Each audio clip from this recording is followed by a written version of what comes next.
Perkenalkan, nama saya Yuliana Laimani dari Prodi PGSD kelas E semester 1 mata kuliah pengantar pendidikan. Bab 12, strategi pembelajaran campuran. A. Pengertian blended learning.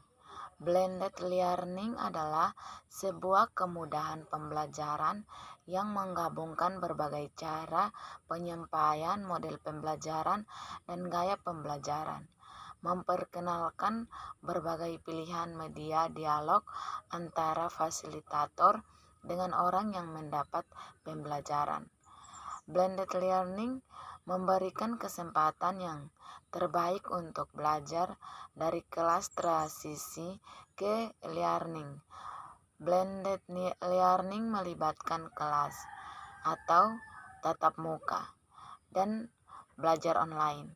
Metode ini sangat efektif untuk menambah efisiensi untuk kelas instruksi dan peningkatan diskusi atau meninjau informasi di luar kelas. B. Strategi pembelajaran secara efektif di era new normal. Pendidikan harus mampu menyusun strategi pembelajaran secara efektif di era new normal.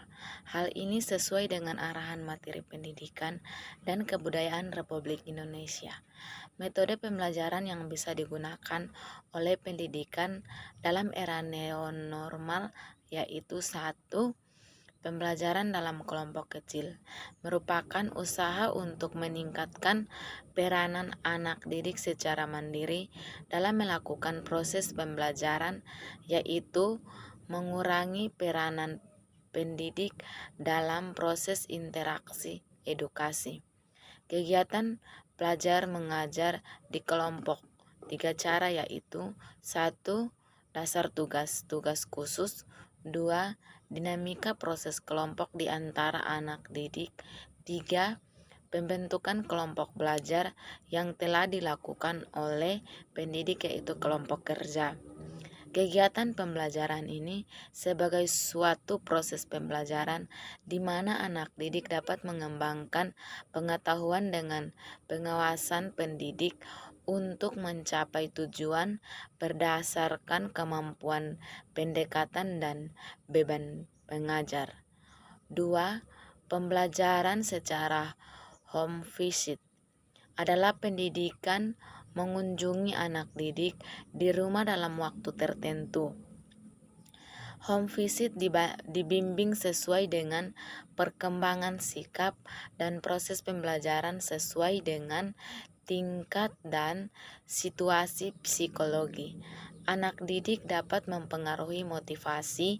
Pembelajaran secara home visit dapat memberikan dampak yang baik pada anak didik untuk keberhasilan pembelajaran. 3. Pembelajaran secara project base. Pembelajaran yang berpusat pada guru dapat mengurangi tanggung jawab anak didik pada proses belajar.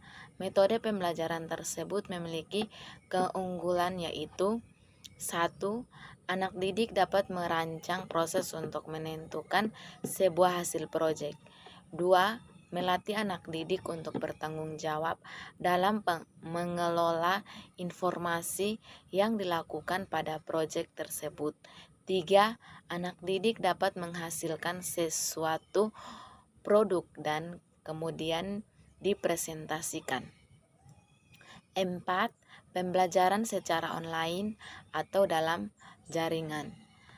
Alat ini bisa digunakan oleh pendidik dan akan didik dalam memanfaatkan alat telekomunikasi dan menjalankan dari rumah pembelajaran dalam jangkau luas. Memiliki 3 kriteria yaitu 1. Mampu untuk memperbaharui penyimpanan, menyampaikan dan membagi materi ataupun informasi. 2. Pengiriman melalui jaringan sampai ke pengguna dengan menggunakan komputer atau alat telekomunikasi secara cepat. 3. Urgensi. Teknologi informasi dapat dioptimalkan untuk pendidik pelaksanaan pembelajaran secara online dapat menggunakan aplikasi seperti Zoom, Google Meet, grup WA, dan lain-lain. Metode ini aman bagi pendidik dan anak didik untuk mencapai tujuan pembelajaran. Kelemahan metode ini adalah jaringan lambat atau putus sehingga proses pembelajaran menjadi lambat. 5. Pembelajaran secara blended. Kombinasi strategi pembelajaran blended learning menggunakan dua pendekatan, yaitu secara online dan tatap muka. Dapat dilakukan di mana saja dan kapan saja. Secara etimologi, istilah blended learning terdiri dari dua kata, yaitu blended yaitu campuran, learning yaitu pembelajaran. Ada 5 kunci untuk melaksanakan pembelajaran secara blended learning, yaitu 1. Live event, yaitu pembelajaran langsung atau tatap muka dapat dilakukan secara online melalui Zoom, Google Meet, dan sebagainya. 2.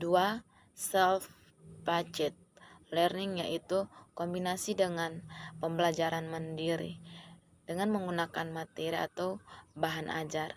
3.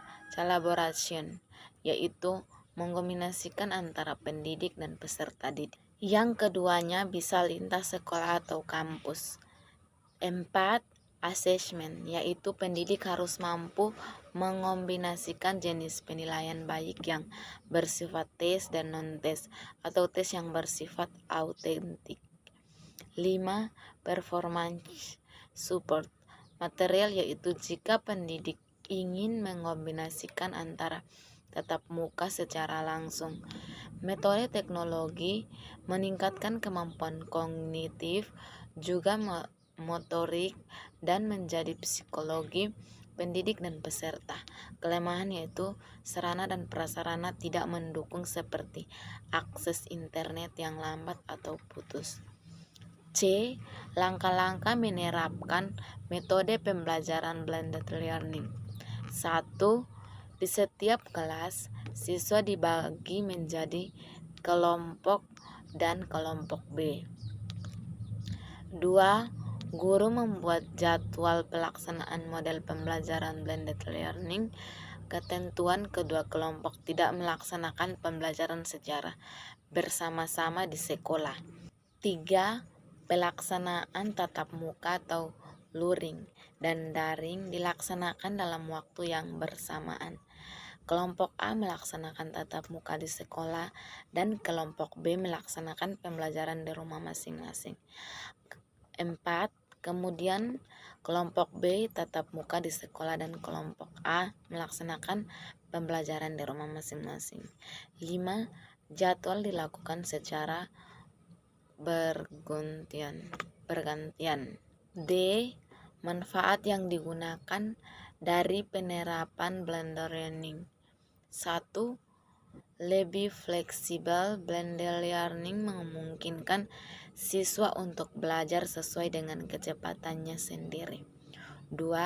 Efektif, meningkatkan hasil pembelajaran siswa. Gabungan metode pengajaran yang diterapkan dalam blended learning. 3. Meningkatkan keterlibatan siswa menggunakan teknologi saat pembelajaran, membuat siswa lebih mudah dalam kegiatan pembelajaran. 4. Meningkatkan kepuasan belajar siswa.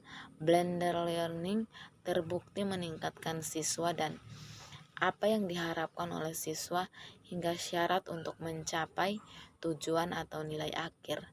5. Meningkatkan partisipasi aktif siswa. Banyak pembelajaran tradisional, siswa cenderung lebih banyak berperan pasif dalam kegiatan pembelajaran sebab siswa pembelajaran tradisional berpusat pada pengajar.